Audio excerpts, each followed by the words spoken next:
तो बाकी फिर हम रसोई की बात कर रहे हैं, रसोई की चर्चा कर रहे हैं, रसोई की चीज़ों में यदि हम ध्यान डालते हैं तो हमें स्मरण हो आता है मेथी का।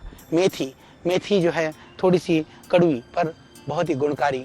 तो 1 चम्मच मेथी को यदि रात को 1 कप पानी में भिगो देते हैं तो सुबह पानी पी लेते हैं तो अद्भुत है डायबिटीज़ के लिए। और उस पानी को पी करके मेथी चबा करके खाइए, डायबिटीज़ में भी लाभ हो जाएगा, डायबिटीज़ की वजह से होने वाली जो कॉम्प्लिकेशन है उसमें भी हेल्प करेगा, और जो वातज रोग हैं, जॉइंट्स पेन वगैरह उसमें भी हेल्प करेगा, और हार्ट के रोगों में भी लाभ होता है। और इसमें ध्यान रखिए कि जो मेथी को रात को भिगो करके जो सुबह आपको उस पानी को पीना है, मेथी को चबा करके खाने में कड़वी लगे तो उसका एक उपाय है। जैसे आपने मेथी को पानी को पी लिया सुबह, उस मेथी को एक सूती कपड़े में, एक कॉटन में उसको बांध करके पोटली बना करके गीला कर करके उसको टांग दीजिए दिन भर। दिन में चाहे तो एक गर्मी का मौसम है तो 1-2 बार पानी से उसको गीला कर दें। आप अगले दिन तक देखोगे उसमें एक अच्छे बड़े बड़े से अंकुर निकल करके आएंगे। कई बार अंकुरित होने में टाइम लगता है, उस स्थिति में आप 2 दिन तक रखिए। तो आज हमने भिगो दिया, कल नहीं परसों के लिए इतने बड़े बड़े जो है आपकी मेथी, अंकुरित मेथी आपकी तैयार हो जाएगी, मेथी का स्प्राउट तैयार हो जाएगा।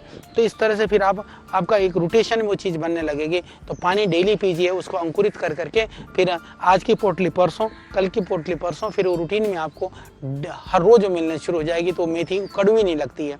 जो स्प्राउट में थोड़ा सा उसमें नींबू निचोड़ दीजिए, थोड़े से नमक छिड़क दीजिए, और आप स्वयं खा सकते हैं, बच्चों को खिला सकते हैं। और एक तरह से स्प्राउट की तरह से, सलाद की तरह से जब आप भोजन करेंगे या भोजन करते समय आप उसका सेवन करिए, बहुत ही अद्भुत है। मेथी हमने देखा है बहुत ही लाभकारी तत्व है, बहुत ही शरीर के लिए बहुत महत्वपूर्ण है। वो शरीर को डिटॉक्सी भी करता है, हमारे रक्त का शोधन भी करता है। हाँ, मेथी को जब हम डायरेक्ट पाउडर फाँकते हैं, कई लोग उस मेथी को पाउडर कर करके रख लेते हैं, हल्का भून करके उसको ले लेते हैं, पर वो कभी कभी थोड़ी गर्मी कर जाती है। और मैं आपको और भी एक अद्भुत बात बताना चाहता हूँ मेथी के संदर्भ में।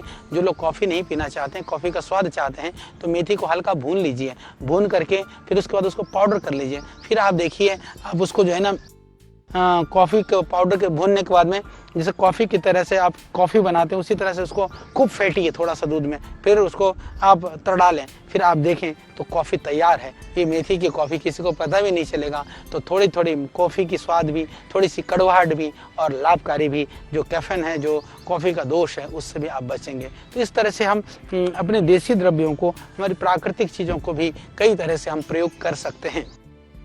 थोड़ी सी उसके लिए आवश्यकता है कि हम थोड़े से अनुसंधान करें, थोड़े से रिसर्च करें, थोड़ा सा एक्सपेरिमेंट करें।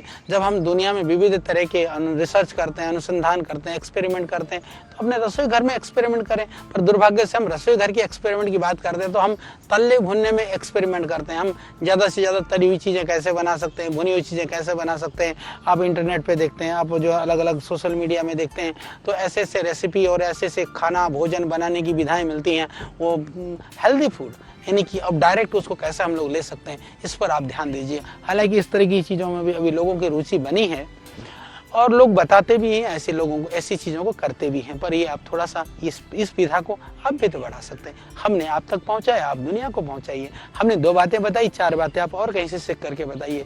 तभी यह जो ज्ञान, ये हमारा नॉलेज, ये हमारी परंपरागत, यह गुरु शिष्य की परंपरा से चले आने वाली चीज़ें, ये युगों तक के लिए बहुत लोगों के जेहन और दिमाग में पहुंचे, ये हमको प्रयास करना है। इसी तरह से मेथी, हल्दी और सौंठ, ये एक अद्भुत प्रयोग है। हल्दी, मेथी, सौंठ का पाउडर, ये 1-1 चम्मच यदि आप पाउडर करके सुबह शाम गर्म पानी से लेते हैं तो जोड़ों के दर्द के लिए, अर्थराइटिस के लिए, वायु विकार के लिए, सूजन के लिए बहुत ही अद्भुत है। और जो अर्थराइटिस के पुराने रोगी हैं, चाहे आप कुछ भी औषधि खा रहे हों, कुछ भी दवाई ले रहे हो, फिर भी उसके साथ में आप क्या कर सकते हैं कि हल्दी, मेथी, सौंठ का 1-1 चम्मच का जो पाउडर है, आप प्रतिदिन जरूर सेवन करिए। और जैसे मैंने बताया कि अर्थराइटिस के साथ साथ में, जैसे डायबिटीज़ के पेशेंट के लिए भी, जैसे मैंने कहा, मेथी को अंकुरित कर करके यदि आप प्रतिदिन लेते हैं तो उसका लाभ होगा। इसी तरह से हमने आपको बताया कि मेथी को काढ़ा, जैसे आप उसको कॉफ़ी की तरह से भी ले सकते हैं। और सर्दी जुकाम कफ के लिए भी मेथी को भून करके उसके अंदर थोड़ा अदरक डाल दीजिए, उसके अंदर थोड़ा सा जो भी आप जैसे स्वादिष्ट चाय की तरह बनाना चाहते हैं, तो भी वो अद्भुत यह मेथी आपके लिए लाभकारी सिद्ध होगी। तो ये मेथी के कुछ गुण मैंने आपको बताए, हालांकि बहुत ही लाभकारी है। इन गुणों की चर्चा करें तो हम एक द्रव्य की, उसके गुणों की व्याख्यान करें तो आपको लगेगा कि कितने रोगों में ये काम आ सकता है। तो अभी जो महत्वपूर्ण जो रोग हैं या जो आराम से आप जिनमें प्रयोग कर सकते हैं, उन प्रयोगों के संदर्भ में हमने चर्चा की। और विशेष कर करके अब मैं बात करूँगा रसोई घर में राई की यदि बात करें तो वो राई का जो सबसे बड़ा काम है, आप विविध तरह के सब्जियों में छोंकने में यूज करते हैं, पर क्या आप जानते हैं कि राई को यदि बारीक पीस करके थोड़ा सा गर्म करके जहाँ सूजन है वहाँ लगा करके यदि पट्टी बांध दें तो सूजन में इससे एकदम लाभ हो जाता है। और इतना ही नहीं, राई को पीस करके यदि आप लेप लगा देते हैं तो ये बहुत ही लाभकारी है। राई को पीस करके यदि आप उसको उबटन करते हैं, राई को पीस लीजिए, थोड़ी हल्दी मिला लीजिए, चाहे तो उसमें थोड़ा सा तेल मिला लें, सरसों का तेल मिला लें, नारियल का तेल मिला लें, फिर आप यदि उसका उबटन करते हैं, यानी पूरे शरीर में मालिश करते हैं तो इससे एकदम चमक आ जाती है, जो डेड स्किन है वो उससे खत्म हो जाते हैं। तो ये एक अद्भुत प्रयोग है। जिनको अर्थराइटिस है, जिनको दर्द है, उनमें भी ये बहुत ही लाभकारी है। यानी कि राई के लिए, पैरालिसिस के लिए भी हमने देखा, जिनको पैरालिसिस है यदि राई को बहुत बारीक पीस करके, हालांकि बारीक पीसने में थोड़ी कठिनाई होती है क्योंकि राई के अंदर तेल का तत्व होता है, पर उसको बहुत बारीक पीस करके यदि आप उसको कपड़ छन जैसा बना करके और उसको आप सूखे भी, यदि जहाँ बाल ज़्यादा ना हो उस शरीर में, यदि किसी शरीर में बाल ज़्यादा है तो थोड़ा तेल मिला करके मालिश करते हैं तो ये अर्थराइटिस में और पैरालिसिस जैसे रोगों में भी यह बहुत ही लाभकारी है। जैसे मैंने बताया कि सिर दर्द के अंदर आप राई को पीस करके भी माथे में लेप लगा सकते हैं, लगा करके छोड़ दीजिए, आधा एक घंटा आप रिलैक्स हो जाएंगे, सर दर्द में तुरंत लाभ हो जाएगा। और राई की चूर्ण में यदि मान लीजिए कि जो विनेगर है, विनेगर हमारे यहाँ भी हम लोग बनाते हैं, जैसे एप्पल विनेगर है या जामुन का विनेगर है, इसको मिला करके यदि स्किन के पेस्ट बना करके स्किन डिजीज, जिनको खाज खुजली रहता है, जिनको इस तरह की खुजली की परेशानी है, यदि उसको लगाते हैं, उसको थोड़ा सा मालिश कर करके थोड़ी देर 1-2 घंटा छोड़ दीजिए, यानी राई को विनेगर में मिला करके पेस्ट बना करके मालिश करके छोड़ दीजिए, फिर आप स्नान करिए तो फिर उससे स्किन प्रॉब्लम में या स्किन प्रॉब्लम की वजह से जो स्किन ड्राई हो रखी है, चकत्ते पड़े हुए हैं, या विशेष कर करके मैं आपको बता देना चाहता हूं कि ये राई को पीस करके विनेगर में मिला के लगाने से कई बार आपने देखा होगा जैसे जो बड़े बड़े निशान पड़ जाते हैं, जैसे माताओं बहनों की डिलीवरी के बाद में हो जाता है, किसी किसी को मोटापे की वजह से हो जाते हैं, आपने देखा होगा कि स्किन जो है ना ढीली पड़ जाती है तो वहाँ काफ़ी निशान से पड़ जाते हैं, उसमें भी ये बहुत ही लाभकारी है। यानी कि राई को पीस करके विनेगर के साथ लेप लगाना, प्रयोग करके देखिए, निश्चित लाभ होगा। क्योंकि ये बीमारियां ऐसी होती हैं कुछ जिसको रहते भी जीवन चल रहा होता है, पर जब याद आता है तो बड़ा अच्छा नहीं लगता है, तो उन बीमारियों को भी आप इससे ठीक कर सकते हैं। हम चर्चा कर रहे हैं रसोई की अद्भुत द्रव्यों के विषय में। रसोई में बहुत अद्भुत द्रव्यों का वर्णन, हम उनके गुणों का वर्णन कर रहे हैं। तो अब हम चर्चा करेंगे इसके विषय में लौंग। ये तो खैर ये चंदन का वृक्ष है, लौंग नहीं है, जो मेरे पास लगा हुआ है, और हम ये अपने पतंजलि के औषधि उद्यान में बैठ करके और जड़ी बूटी की हम चर्चा कर रहे हैं, रसोई की चर्चा कर रहे हैं। निश्चित रूप से ये आपके लिए बहुत ही लाभकारी होगा, ये हमको विश्वास है। तो हम बात कर रहे हैं लौंग के विषय में, क्योंकि अचानक तेज दर्द हो जाए सर में, एकदम आधी सीधी माइग्रेन हो जाए, तब समझिए कि तब कभी कभी बड़ी भयानक स्थिति हो जाती है। तुरंत कहाँ जाएं, कौन सी दवाई खाएं, क्या करें, एकदम समझ में नहीं आता है। उस स्थिति में कुछ नहीं करना, आप थोड़े से 2-3 ग्राम लौंग ले लीजिए, उसको बारीक मिक्सी पर डाल दीजिए, थोड़ा पानी मिला करके पेस्ट बना लीजिए, सिलबट्टे पे पीसने के लिए एक किसी को लगा दीजिए, पीस करके पूरे माथे पर और कान पट्टे पर लगाइए, आप रिलैक्स हो जाएंगे और आपको लगेगा ओहो पूरी शांति मिल गई। तो ये ऐसा अद्भुत काम करता है। और किसी को मान लीजिए कि एकदम दांत में हो जाए दर्द, अरे कुछ नहीं तो दांत दर्द के लिए आप उठा करके 2 लौंग जाड़ में दबा करके रख लीजिए, तो दांत दर्द में भी इससे तुरंत लाभ हो जाता है। कनपट्टी में दर्द हो लेप करिए, दांत में दर्द हो तो दबा करके बैठिए। और इतना ही नहीं, खांसी हो जाए तो क्या करें, खांसी हो जाए तो आप लौंग को वैसे चूसेंगे तो कम लाभ करती है, ध्यान रख लेना। लौंग यदि ऐसे ही चूसेंगे तो कम काम करेगा, परंतु यदि आप लौंग को हल्का सा भून करके फिर यदि उस चूसते रहेंगे तो खांसी में भी ये अद्भुत काम करता है, बहुत बढ़िया काम करता है। और लौंग को भून करके रखिए छोटी डिब्बे में, खांसी होती है तो लौंग काली मिर्च से आप अपने डिब्बे में रखिए और उसको चूसते रहिए, उससे बहुत ही अद्भुत लाभ हो जाता है। और कई बार ऐसे छोटे छोटे फोड़े हो जाते हैं, नासूर हो जाता है, फिर भी जो है ना वो न तो पकता है न तो सूखता है, वो बड़ा दर्द करता है। ऐसी स्थिति में भी हम लौंग का प्रयोग कर सकते हैं। क्या करें, 4-5 लौंग को पीस लीजिए, अच्छी तरह से पीस करके पेस्ट बना करके उसके मुंह को छोड़ करके मुंह मतलब होता है जहाँ से वो पस फट करके निकलने की संभावना रहती है, उसको छोड़ करके बाकी में लगा दीजिए, तो वहाँ से पस निकल करके वो, क्योंकि पूरे जो फोड़ा है, उस जो फुंसी है, उस फुंसी को धीरे धीरे चारों तरफ से दबाएगा, अपने हिसाब से धीरे धीरे दबाएगा, तो इससे तुरंत लाभ हो जाता है। उसके साथ में थोड़ी सी यदि हल्दी को भी मिला करके, हल्दी को पीस करके भी आप उसमें लगाना चाहें तो वो भी बहुत ही लाभ करता है। तो जैसे मैंने बताया कि एकदम जाड़ दर्द के लिए कहीं पर भी मुंह में रखेंगे तो, और इतना ही नहीं है, एक जो लौंग का जो लाभ है, लौंग का लाभ दूसरा ये भी कि जो मुख के दुर्गंध के लिए लौंग, यदि किसी के शरीर में से, किसी मुंह में से विशेष करके दुर्गंध आता हो तो लौंग बहुत ही लाभकारी है। इलायची का जो प्रभाव है मुंह में थोड़ी देर रहता है, लौंग का प्रभाव ज़्यादा देर तक रहता है।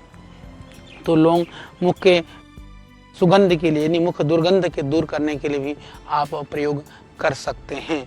तो ये जो लौंग है, ये हम देखते हैं कि हमारे शास्त्रों में पूजा आदि कर्मों में भी इसको पवित्र माना गया है। वस्तुतः ये पवित्र ही नहीं है, ये अत्यंत गुणकारी भी है, ये बहुत ही लाभकारी भी है। हम इसको समझें और इनका हम प्रयोग करें कि लौंग सिर्फ मसाला नहीं है, लौंग हमारे लिए औषधि भी है, हम इसको समझें। अब हम बात करेंगे हल्दी के विषय में। हल्दी को कौन नहीं जानता है। हल्दी की जब शादी की बात हो तो बटन लगाने के लिए, चाहे मान लीजिए पेड़ा की बात हो, चोट की बात हो तो लगाने के लिए, मोच की बात हो तो खाने के लिए, तो कहीं चोट हो चाहे मोच हो, शादी हो चाहे ब्याह हो, सब जगह हल्दी, हल्दी के हाथ और हल्दी तेरे तो हल्दी का जीवन, ये सर्वत्र हमारे शास्त्रों में, हमारी परंपराओं में जिसकी चर्चा है। तो ये हल्दी है हमारे ऋषियों की देन, हल्दी है भारतवर्ष की पहचान, हल्दी है भारतवर्ष के लिए एक अद्भुत औषधि।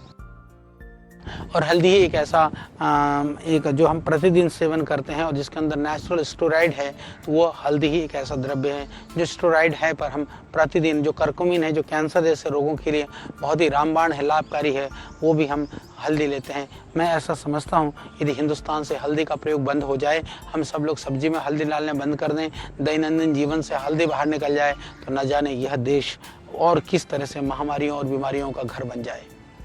तो इसीलिए हल्दी ने न जाने कितनों की जीवन की रक्षा की है, कितनों का जीवन को बचाया है। हो सकता है आप और हमको भी कोई बीमारी आनी होगी, पर वो हल्दी की वजह से रुकी हुई है, ऐसा भी हो सकता है।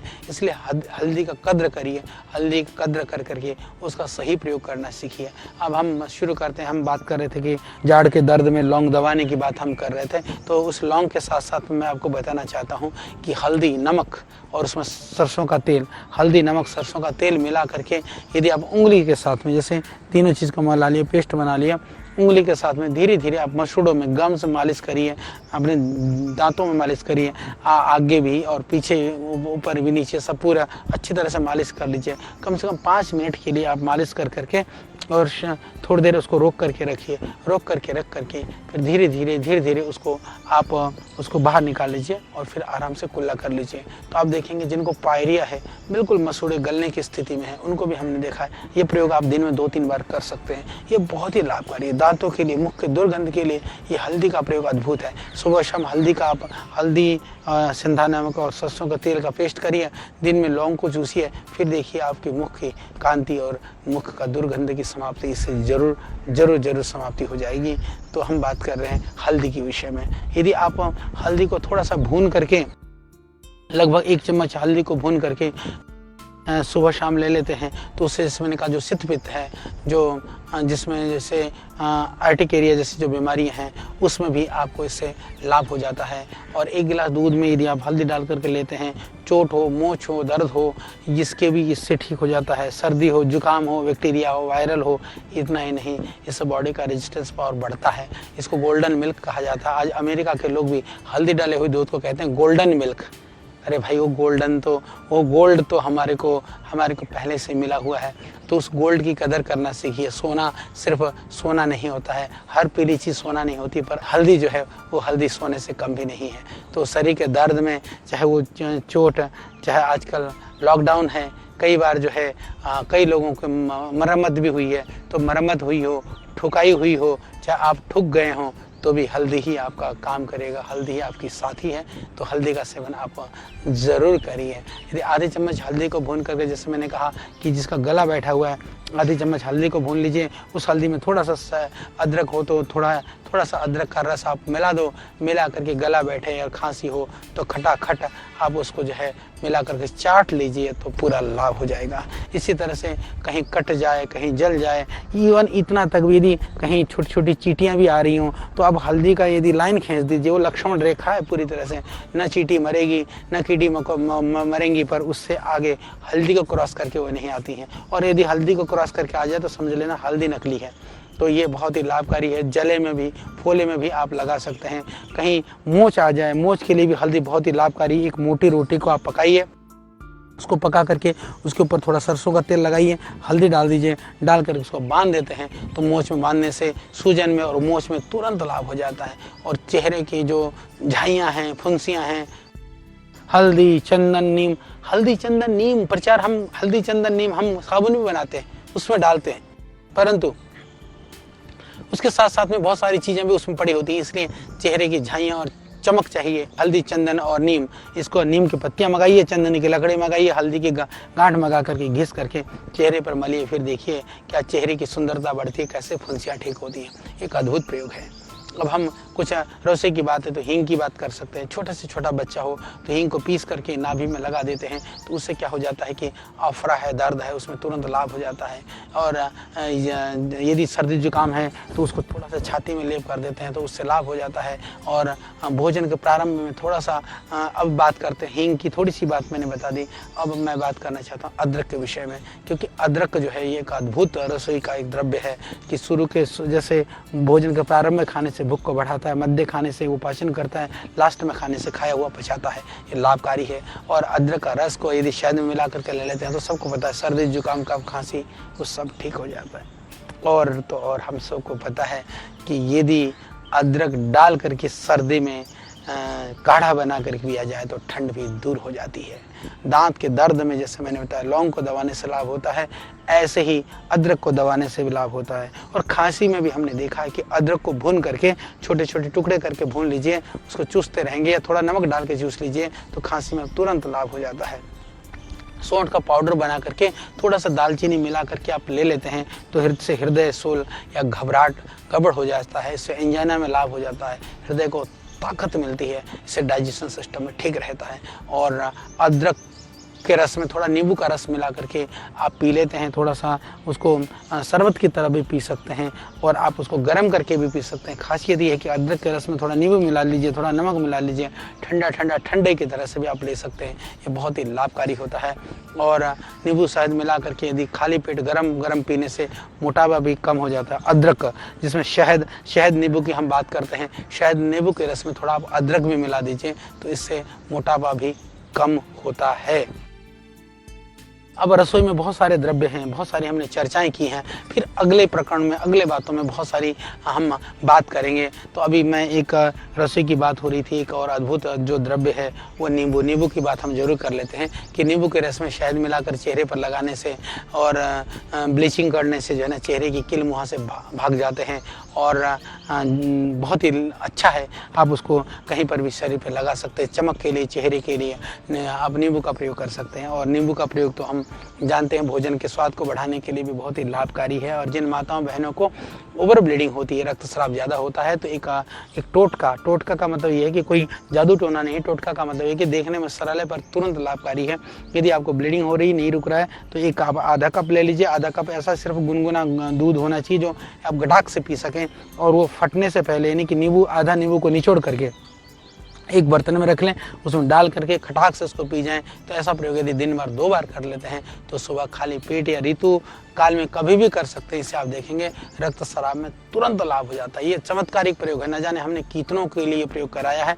ये प्रयोग दिन में 1-2 आवश्यकता के अनुसार कर सकते हैं, कुछ दिन लगातार कर सकते हैं। यदि ज़्यादा क्रिटिकल परेशानी है तो चिकित्सकीय परामर्श जरूर ले लेना चाहिए।